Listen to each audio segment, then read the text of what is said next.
Hello everyone, good evening. I'm Shreya Dhoundial. It is good to see you. 24 days after his shock and awe strike against Iran has come another unexpected moment. Donald Trump has announced a 5-day pause in his war with Iran. He's claiming that the US and Tehran have been speaking over the last 2 days and that these talks have been constructive and that these talks will continue for the next 1 week.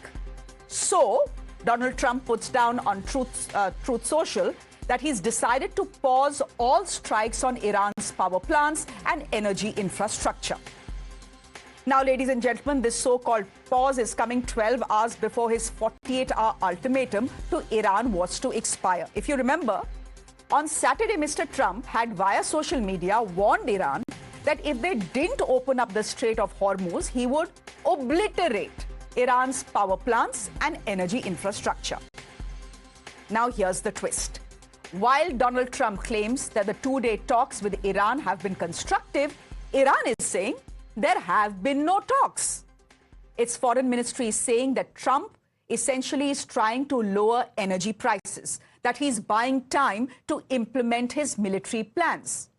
That is not all. Its National Security Commission chief has declared that the battle continues and that the devil has been defeated. His words, not mine. The US media, meanwhile, is reporting that indirect talks are taking place between US Special Envoy Steve Witkoff and Iran's Foreign Minister Arghachi. So 2 big questions tonight. Is this an off-ramp for the US and Iran? And more importantly, will Israel be willing to go along with this peace plan? Ladies and gentlemen, as we speak, Donald Trump has once again spoken to the US media. He's saying, at least he's claiming once again after Iran's denial, that talks with Iran happened last night, but he is not sure why Iran's media is denying that there have been, is actually saying that there have been no talks. So that's the big news, ladies and gentlemen, coming in. There have been many contradictory statements that have come to us courtesy Donald Trump in the last 24 days or so. But this possibly is the most contradictory, given the fact that the United States of America had already announced that there are Marines that are on their way to the Strait of Hormuz, that there are landing crafts that are on their way to the Strait of Hormuz. So at one point of time, you're sending in your Marines to the Strait of Hormuz, or at least that is what the claim was, along with land.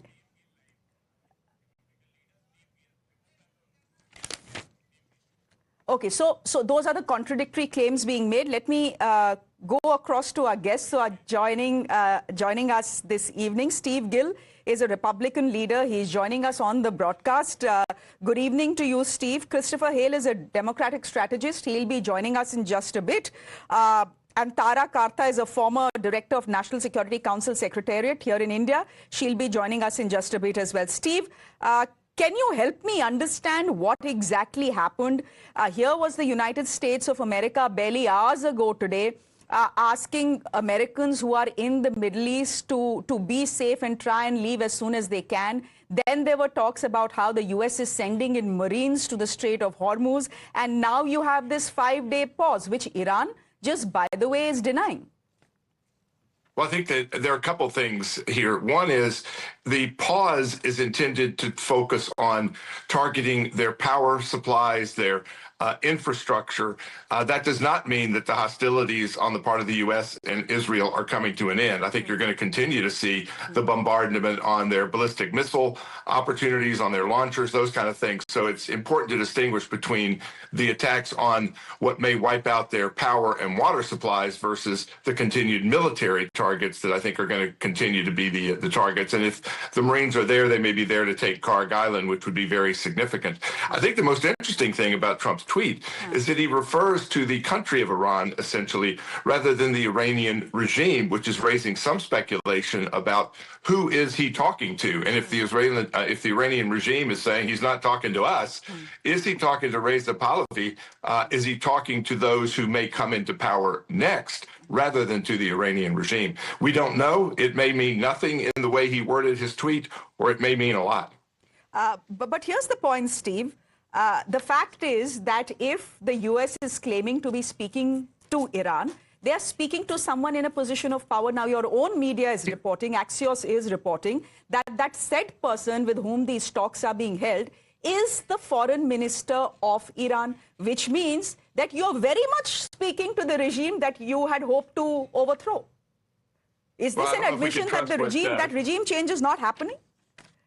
It depends on who Axios is talking to. I think that there is a lot of confusion. The problem is you have senior leadership, intelligence officials and others who are defecting from the regime. You have their embassies around the country that are raising the Iranian lion flag. So again, I think it's important to try to figure out who are they talking to? Are they talking to multiple people? And are some people who are claiming to be in the discussions actually being talked with by the U.S.? Tara, would you want to come in here and help put all of this in perspective for our viewers? Because, 24 days ago, when the strike happened, it was, it was in line with shock and awe. And again, today you are seeing a 5-day pause, which Steve rightly is pointing out that probably you will not see the strikes dropping, only the strikes will not happen on the power infrastructure and the energy infrastructure of Iran. While I understand that, this is a big deal, right? Can you help me understand and our viewers understand why you think this has happened? That would take some bit of understanding to know what Trump does, why he does what it does. But having said that, I think the feeling in Iran, at least that's what I was told, is that this is an attempt to get the ships out, to get the oil prices down. I think the last call I heard was about 400 ships stuck there, many of them European. They are European flagged vessels, European owned or whichever. So there is a crisis in terms of energy. So once the ships go through, that doesn't really hold water, because we've just had 2 large ships which were passed through, which I'm told has about 2 days worth of LPG. Those are massive tankers. So that's doesn't sound sense. But if he's talking, I would assume he's talking to Pezeshkian, because Pezeshkian, at least on Twitter, has been saying, it's time to talk. You started the war, let's talk. Except that the question in my mind is, who is going to tell Israel that we are stopping the war? I don't know where that's going. I mean, perhaps, but very big perhaps, the US has backed off from attacking energy sites for its own good, for everybody else's good. But who's going to tell Israel that? Steve Gill, Israel may not be thrilled with Mr. Trump's announcement. We've seen at least one indication where Israel and the U.S. may not have been on the same page when Israel took a strike on one of the major oil refineries in Iran, and Trump called them out on that. That may be one of those examples, and we see it in politics, both domestically and internationally, where you want that deniability, where Trump could say, hey, we didn't mean to hit that, so y'all stop that, cut it out. But I think President Trump has been very clear about not wanting to destroy the infrastructure on Karg Island, because in his view, if there is a regime change, then whoever comes in next will need those resources to rebuild Iran. So I'm not sure it's entirely inconsistent to say we're going to continue to strike military targets, we're going to continue to strike the besieged forces, but we are not going to try to completely eradicate the power supplies, the water supplies, so that, again, there can be an opportunity to move forward in some way that may result in regime change, or at least stop the ballistic missiles and others firing. Keep in mind, the first days of this conflict, there were hundreds of missiles being fired. Now we're down to, maybe 2 or 3. Can still be devastating, but again, when you look at the ability of Iran to strike, that is being diminished, by the hour. And the markets certainly think there's some positive news here. The oil prices dropped dramatically. The U.S. stock market rose dramatically on this tweet from President Trump. Now, again, markets like stability. They like to be able to trust what's coming next. And right now, there's not a lot of that happening. Steve, let's hope that lasts, because we know with Donald Trump, you never know what he says next. But Christopher Hill, thank you very much for joining us. Democratic strategist joining us on the broadcast as well. Christopher Hill, what do you make of President Trump announcing this 5-day pause and Iran saying, what talks is he even talking about? We have not been talking to the Americans. With who do you believe at this point of time? Well, I mean, I very much don't want to trust the Iranian state television over the president of the United States, but it seems that even Israel, our top ally, is suggesting that what President Trump's saying is not true. A senior advisor to Netanyahu told NBC News this morning that this sounds like perhaps just an attempt to sway the markets. So I think the issue we have is we have a president of the United States that we can't trust what he says. I mean, it does feel like market manipulation left and right. He said it's a 5-day pause. So are we going to start bombing again after markets close on Friday afternoon? And I think this is not a way to conduct the war. It's an on and off relationship. There has to be a reality of, is this president committed to this? Is he being swayed by every move? Was there even a plan in place for a long-term military operation? His top advisors told us this would last days. He told us within a period of a press conference on Friday that the war was ended, that he didn't want a ceasefire, and that he was going to escalate attacks all within 5 minutes. Yeah. I mean, this man seems to have this marshmallow for brains here. It isn't really clear what he wants and what he's doing. You can call it strategic ambiguity, but strategic ambiguity only works if the principal knows what it is he's attempting to do. And I don't think President Trump actually knows what his game plan in Iran is. Tara, as possibly the neutral view on this show, there's absolutely no point keeping scores when there is a war going on and more than 2,000 people have died. But this is 1-0 for Iran, because by the looks of it, the Americans have blinked. I think it depends on how you present it, right? I mean, the Iranians are going to go all out to say this is victory, which is good. Because if the Iranians feel victory has actually been achieved, maybe they will agree to talks, because both sides have to declare victory, right? My problem in this is that, I mean, I honestly, I don't think like we said, nobody knows what he wants. I mean, and I've been told 100,000 times that he's a master negotiator, he's a transactional president. I'm tired of hearing that. So what is the transaction here? I can't make out. For the life of me, I don't know what the transaction is. The only thing I can think of right now what happened is that I think Europe is being hit very badly by the oil prices, and Europe, they are still allies. Whatever they may have differences right now, they're still allies, right? And number two is the price, his own popularity in the US has taken a very bad hit. That would affect him. And third, I suspect, but I'm not sure, this is a bit of speculation, I'm sorry, I think he does not 100% have control over Israel, what Israel does. You cannot allow one country to dictate how the war goes. If it escalates, and with the strike on Dimona and the strike on Nata, I mean, Dimona, of course, if it's switched off, it's still a very dangerous thing. It's reaching a point where I'm even scared to say this. I mean, I don't know if somebody will use a nuke. Is that going to happen? I don't know, because Israel's objectives are very clear. Unlike Trump, Israel has got very, very clear objectives. And I don't think those objectives have been met. Steve, Tara is raising an important question. She is asking, what is the trade-off? Both sides are on the negotiating table.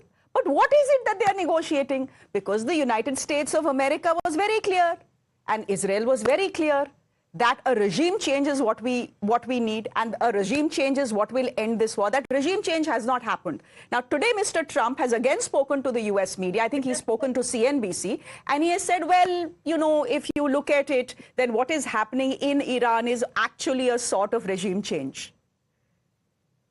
Well, first of all, I don't think the administration was saying that regime change was their top priority. They were very clear. And by the way, the administration was not saying this would end in days. They were saying 4 to 6 weeks. My calendar says that's more than days. But by the same focus, the administration said they wanted to stop Iran's development of nuclear weapons. And while they've denied that they were seeking to develop nukes, you don't build nuclear power plants 300 meters under rock mountains. And they've even admitted that it is their intent to continue to develop nuclear weapons capacity. That was the top priority. Second was to remove the ballistic missiles capability. And while Europe is reeling from the oil prices right now, I can guarantee you that the strike hitting them with oil prices is less than the strike of ballistic missiles in London and Berlin and Paris. And we know that the Iranians lied when they said, oh, we're limiting our missile range to 2,000 kilometers.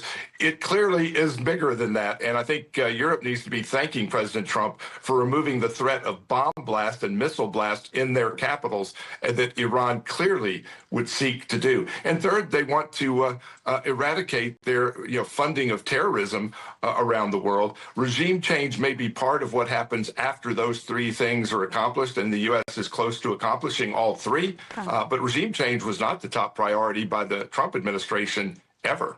I'm sure Christopher has something to say on that. But Steve, here's the question. You just spoke about Iran having ballistic missiles that actually have a range of 4,000 to 5,000 kilometers, attempting to strike Diego Garcia. We saw that. Is that what has had the United States of America worried enough to get on the talking table?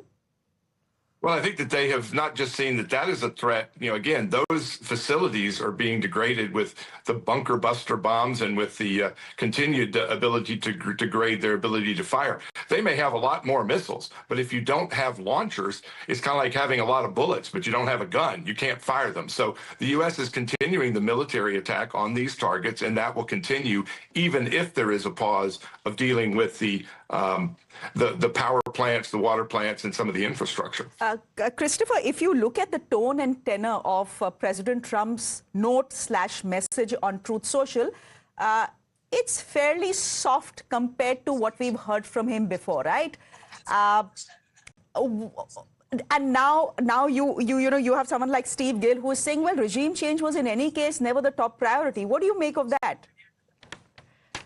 I mean, at one point it was listed as a priority by the administration, but I'm with Steve. I think that it's not a priority now because it's unachievable. There was hopes of uprising. It was marketed as the Iranian people will uprise against the regime. That's clearly not happening. It reminds me of Donald Rumsfeld and George W. Bush saying that we would be welcome as liberators in Iraq. But I want to read you something that President Trump said I'm going to read verbatim what he said in a rally on March 11th.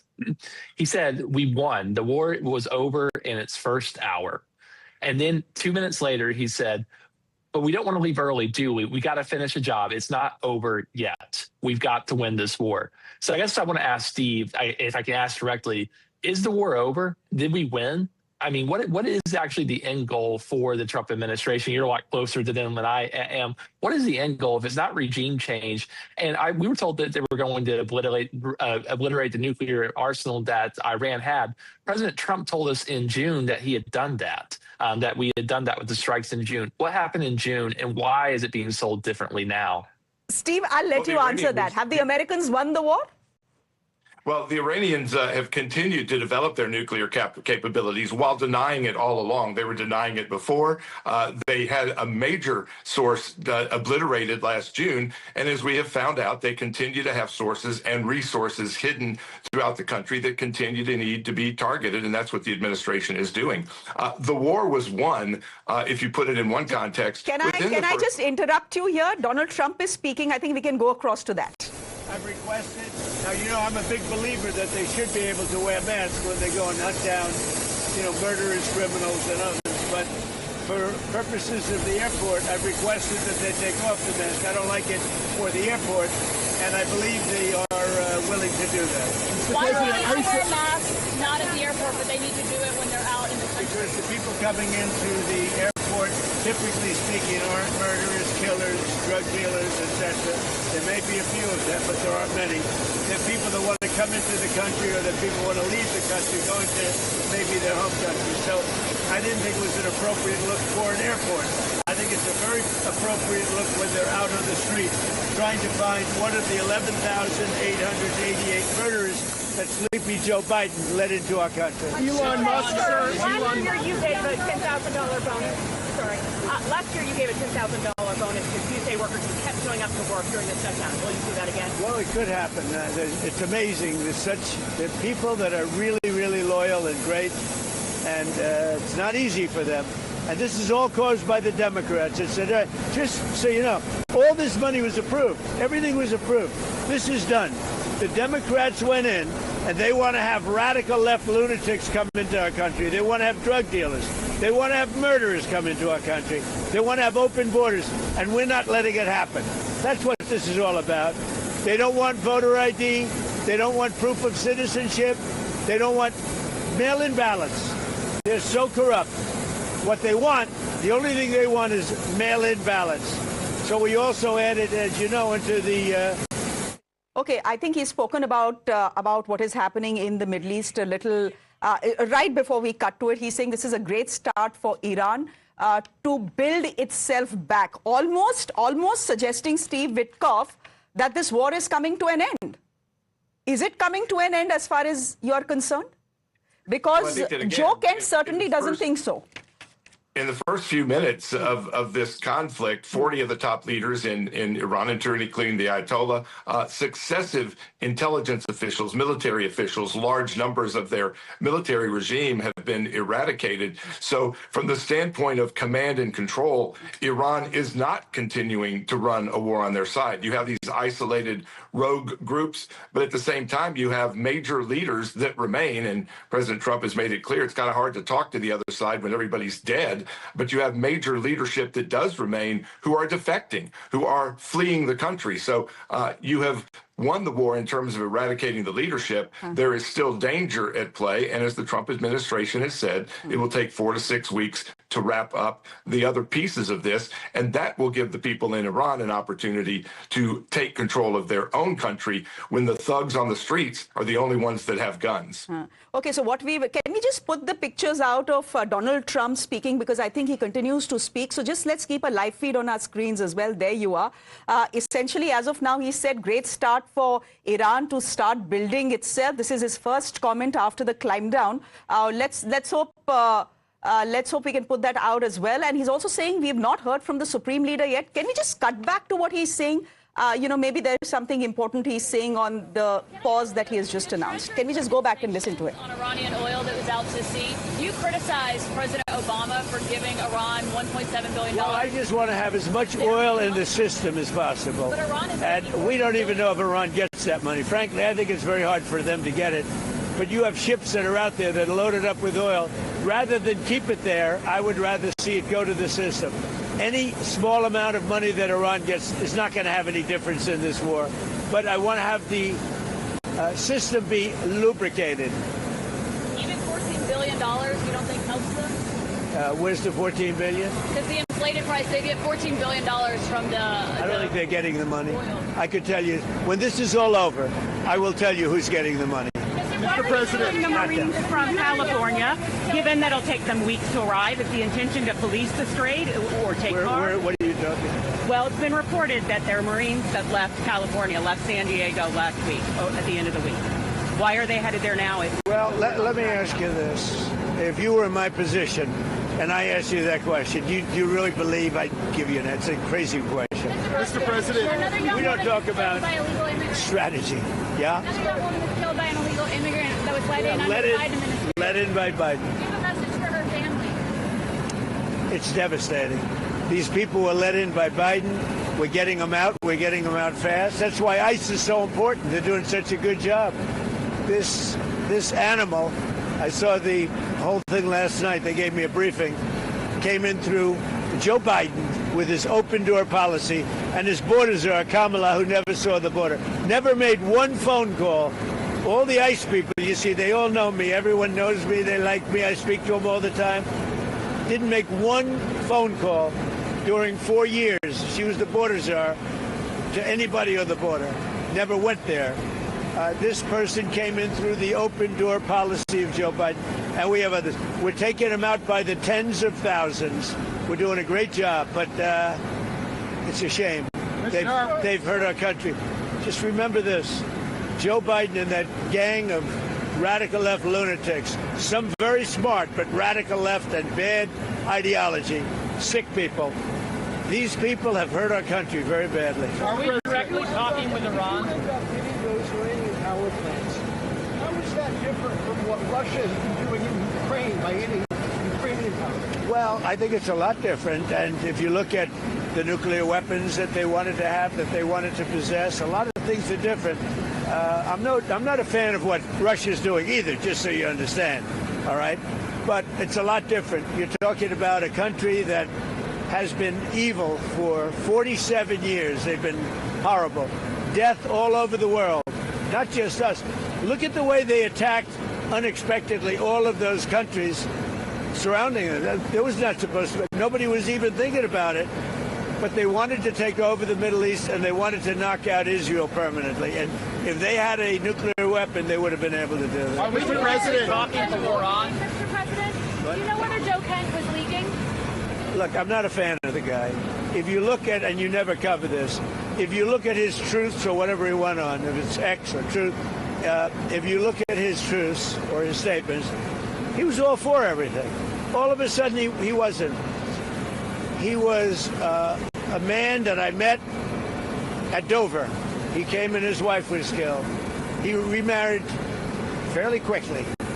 His wife was killed, and I felt badly for him. He ran for Congress, he lost. He ran for Congress again and he lost. I said, you know, he's a guy, nice guy, seemed like a very nice guy. I met him, he was pretty heartbroken, but I said, you know, it's a shame. He ran for Congress twice. Call him up, give him a job in the White House. Smart. They gave him a job in the White House, and this is what he does to me, you know? Being a nice guy doesn't pay off too much. Think of it. He loses twice in Congress, ran not very good campaigns, should have won, but he loses twice. How do I get him? I have my people call him, because I didn't deal with him for the most part. I saw him a couple of times, but I never dealt with him at all. I had no idea his ideology was left or right, whatever it is. I can say this. He said very strongly that Iran is not a threat. Iran's been a threat for 47 years, and there's not a country in the world that doesn't agree with me on that. So I take this guy, Joe Kent, who lost twice for Congress, pretty badly and tough, and was devastated, and I know that he lost his wife. So instead of letting him live out his life, I brilliantly have my people call him and offer him a job in security, essentially, in the White House. And what does he do? He goes out and he says that Iran is not a threat to get publicity. Now, he probably signed up with CNN or maybe signed up with your division of Newsmax. I don't know, but probably signed up with CNN or somebody. But if you look at his tweets, X's or truths, whatever he uses, I don't know because I don't follow him. What he said is 100% he agrees with me. All of a sudden he leaves. I never knew he had a problem. Now I hear they're looking at him for leaking. That's possible. But just so you understand, just to put it to rest, he lost twice badly. He also lost his wife. He's remarried since. He lost his wife. I felt badly for him. So I told my people, reach out to him, give him a job at the White House. This is the thanks I get. Any other questions? He said Iran was not an imminent threat, that that's what the intelligence showed. I think it was an imminent threat. I think that Iran, if we didn't bomb them with the B-2 bombers, now that set them back, but if we didn't hit them with the B-2 bombers, they would have had a nuclear weapon within 2 weeks to a month. And if they had a nuclear weapon, they would have used it as soon as they got it. If you obliterated their nuclear sites last summer with your strikes, then how can you argue it was an imminent threat now? Oh, we hit them so hard, we obliterated them. But that doesn't mean with the right equipment, you can't dig down and go get it. We don't want that, and we won't have that. But we obliterated that site. They still haven't been able to get it. That was a complete success. But if it wasn't, they would have had, if we didn't hit them, if we didn't use the B-2 bombers, which are unbelievable. We just ordered 22 more of them, modern version, by the way, super modern version. If we didn't hit them with the B-2 bombers, they would have had, within 2 weeks of that attack, that's why we hit them, because we knew they would have had a nuclear weapon. They would have used it on Israel and the entire Middle East. Overall crime in Memphis is down 43% since you began this task force. Is this a template you think is working? Well, what I'm doing today, really, this was a little bit before, set up a couple of weeks ago. This was before we had this situation with Iran take place last night. And by the way, they're just not communicating. When they say, I'm sure they don't mean that. When somebody says, oh, I didn't know you were talking. We were talking last night. And I'm sure they have a lack of communication, which is appropriate considering we blew up, in addition to their Navy, Air Force, every division, their radar. We also blew up all of their anti-aircraft and communications. So they have no telecommunications. So there is a lack of, I would imagine, a lack of coordination. If you're worried about the miscommunication. Well, we think all we can do is think, look, we have numerous leader groups. They've all been killed. Very dangerous position. Khomeini was killed. Khomeini's son is unavailable. Nobody knows what happened to him. I can say they haven't seen him there either. Something is going on with him. But regardless, I don't consider him really the leader. But they do have some leaders left because we blew up group number 1, group number 2, a lot of group number 3. But we think we have people that are very representative of the country and will do a good job in representing. Elon Musk has offered to pay TSA workers during this DHS shutdown. Is this something that you've been speaking to him about? Yeah, I'd love it. I think it's great. Let him do that. And I want to thank ICE because they stepped in so strongly. They'll do great. And if that's not enough, I'll bring in the National Guard. We're not going to have the Democrats destroy our country. These people are the most destructive, sick people, the Democrats. They want, and they're fighting for this. They're fighting for men and women's sports. They're fighting for transgender for everybody. Everybody go out, get your kid a nice operation, and change the sex of your kid. They're fighting for, no, think of it. They don't want you to do voter ID. You walk into a booth. In California, if a person who's doing voting, an official, asks you for identification, they're subject to being arrested. What's wrong with this country? So we're fighting it hard. And I think they should, because the Democrats are being blamed for the shutdown. I'm just going to continue with this discussion because this has just got a little more interesting. My guests continue to be with me.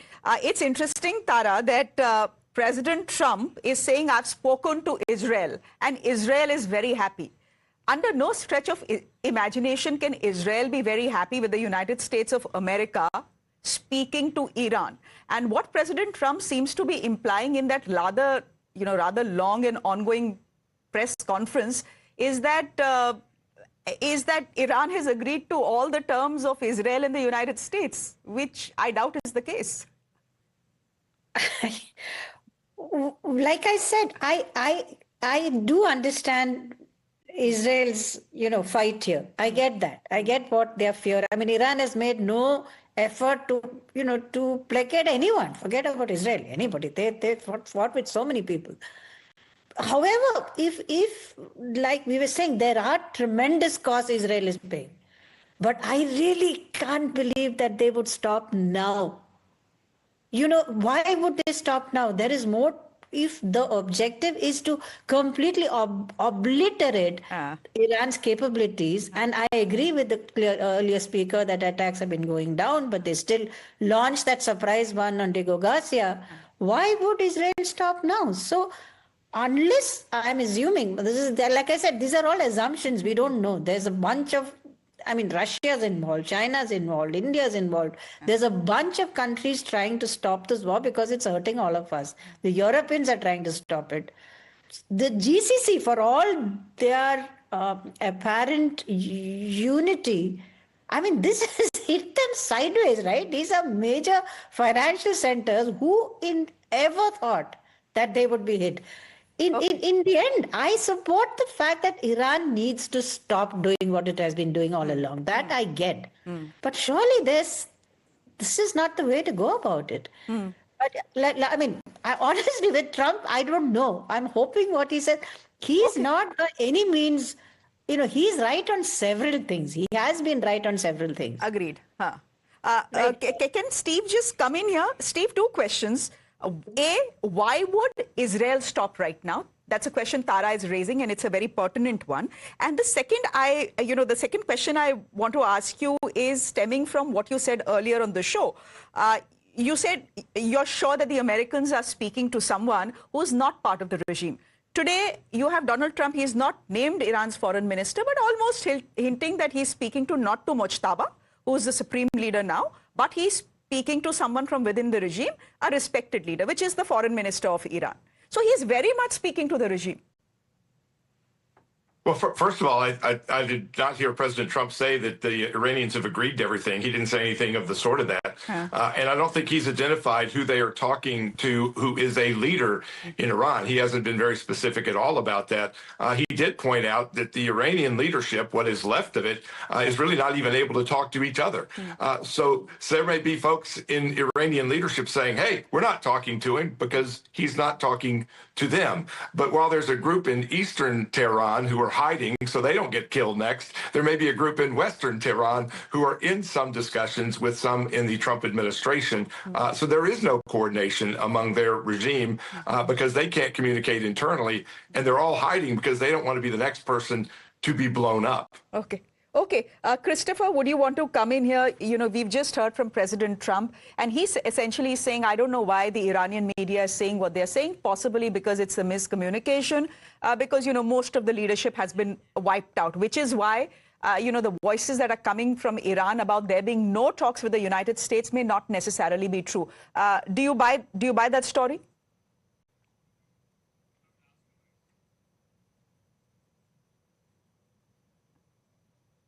Christopher, that question was for you. Oops. You've put yourself on mute. Yeah, there go you ahead. go. Yeah. No, look, I think that to answer your question, Israel doesn't believe him.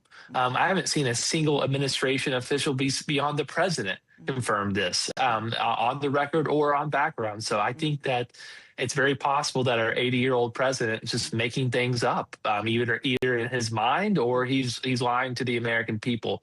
Steve talked about coordination, and he talked about this being a 4 to 6 week operation. I'd like you to have us on Easter, after Easter Sunday, and see if this war is over. But I wanted to ask Steve once again, though, I'll be happy to come back here? Yeah, we will come back and see if we've ended this in 6 weeks. But I still don't understand on the coordination point. Look, 90%, between 80 and 90% of Republicans agree with this war. That's actually not that great of a number. That means 1 in 5 Republicans are skeptical of this domestically. And I think the reason they're skeptical is I don't think it's been very clear what the end goal of this operation is. Is the end goal essentially, have we already reached it as President Trump has suggested? Is it not regime change? If it's already been met, why aren't we coming out? What is the end goal? And what is the end goal distinction between it and what we did once again in June? Steve talked about the dismantling of the nuclear capabilities being approximately achieved. I looked at this transcript. Donald Trump said it was game over. They would not be able to develop a nuclear weapon again. Are you telling me that in 7 months that changed? Well, Donald Trump has already, I think, declared an end to the war because he's saying, wait and watch, the prices of oil will drop like a rock and the Strait of Hormuz will be jointly controlled. Is he jumping the gun? We do not know. Let's see how this story progresses. But we know that if there is indeed peace in the Middle East, it'll be good for all of us. We'll leave it there for the moment. Thank you very much for joining us. Tara, Steve, Christopher, good to have you on this show. Ladies and gentlemen, on that note, a quick break. There's some more news on the other side. Do stay with us.